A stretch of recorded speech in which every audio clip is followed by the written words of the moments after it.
Oh boy, it's the end of the year, and you know what that means? Award season! That wonderfully excruciating big knob mutual masturbation session that the gaming media obliges us to care about. I wonder what will win the Most Anticipated Game award this year. Or as I prefer to call it, whose overfunded marketing department most deserves a broken bottle in the face. I haven't even bothered to look up who ended up winning the Game Awards. I'm just going to assume it was whichever candidates were calculated most likely to annoy me. Frankly, I'm more interested in the fact that the Golden Joysticks awarded Dark Souls the title of Ultimate Game of All Time. Now, award season must by nature bring with it a certain amount of hype, but for me this is the point where hype becomes hyperbole. Did you like that sentence? I thought it turned out rather well. Ultimate Game of All Time sounds less a serious acknowledgement than something that would be bellowed out by a platoon of drunken sports fans in front of a TV news camera. Semantic pedant that I am, I'm a little bit worried by the way the phrasing implies that we've reached the end of video games. Ultimate technically means final, after all, so I guess video games are done. We're wrapping it all up, weighing up everything we learned and figuring out which one was the best. Maybe the Golden Joysticks know something we don't. Maybe the apocalypse is nigh, and the Earth is about to crack open and give birth to the flaming brood of the galactic chaos spider.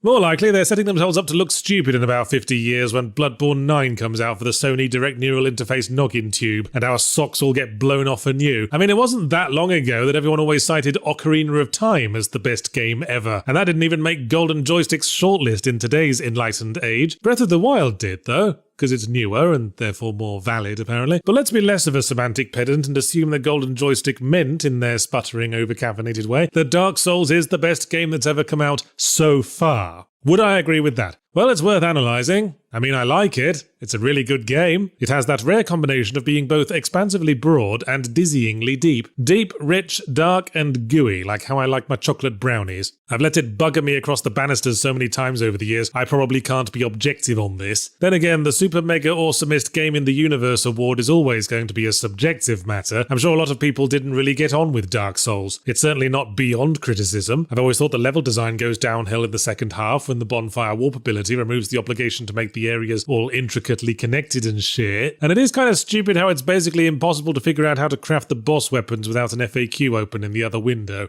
Going over the other games on the shortlist, I don't know if I'd say Dark Souls was my favourite overall experience with the highest density of good bits. I'd probably give that to Portal. I'd also say I had a generally more engaging experience with Undertale, which isn't on the list because Undertale's graphics couldn't be used to flog GeForce GTXs to people, and as such AAA gaming media has little time for it. But if I was asked to enshrine one and only one game to hold up as the exemplar of all gaming, I'd probably want something that was representative of as much of gaming as is possible. And Portal and Undertale aren't that. Yes, both have a certain legacy within their respective niches, but Dark Souls is a Dragons and Wizards fantasy hack-and-slash open-world RPG, and there's influence from absolutely bloody everything in there. It's the culmination of decades of innovation and progress in the RPG and fantasy genres, with a great combat system and really nice scenery to boot. You could even say it's got first-person shooter influence if you use a bow and sit with your face really, really close to the screen, and its own influence has been apparent in legions of action-adventure games ever since. As a centerpiece for all gaming, you could certainly do worse. Certainly feels more representative of how far gaming has come than fucking Space Invaders and Pac-Man, which were also on the shortlist, presumably to appease the retro snobs. And while best game ever is subjective, you could determine what the most number of people say is the best game ever, and that would be objective. So after all that, fine. I suppose with such considerations in mind, I agree with the decision to award Dark Souls the most extreme, super tubularist game in the entire history of anything award. But let's broaden this topic a bit and get back to the earlier point that ultimate literally means final. Because the other thought I had when I heard the name of that award was an uncomfortable one, an insidious one that still nags at the back of my mind, and that's this. Has video gaming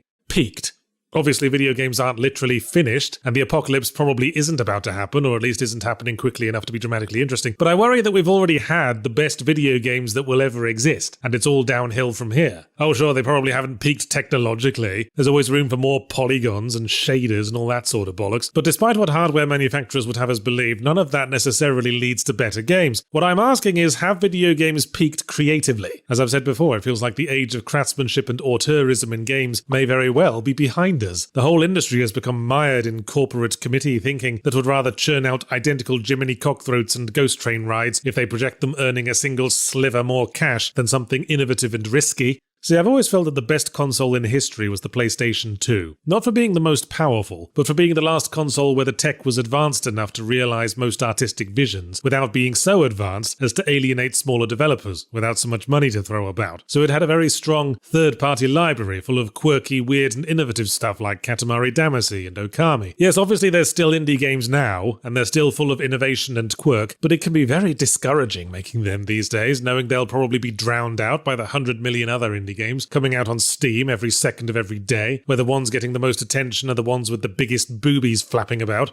The PS2 was an age of equality, when stuff like Beautiful Joe could proudly sit side by side on the shelf with Call of Duty. There's just not the same social mobility anymore. You either have all the money, and all the spectacle, and all the attention because you hire entire small towns worth of people and work them to death, or you get patronized rigid and struggle to escape obscurity. There's no middle class to act as a stepping stone. And that brings me to my next point, because sure, maybe things could change in the future, maybe I'm just an aging curmudgeon, blinded by nostalgia for the early aughts. Maybe someday video games will stop being designed primarily around the publishers demanding that they make all of the money that currently exists in the world. But the problem with that is that it would kind of hinge on the rest of society no longer being designed primarily around trying to make all of the money that currently exists in the world. And at this point, the corporations are just too entrenched and government too corrupt to prevent society's continued acceleration into inevitable collapse in the futile pursuit of perpetual growth. And when that happens, ain't no one gonna be designing innovative new video games from a climate disaster blasted hellscape. These are the dark thoughts that nag me and make me worry that gaming has already peaked. But what do you think, Commanders? Maybe you think I'm wrong. Let us know, because oh lordy would I very much like to be wrong. Sorry, I swear I'm not trying to make all of these end on a depressing note.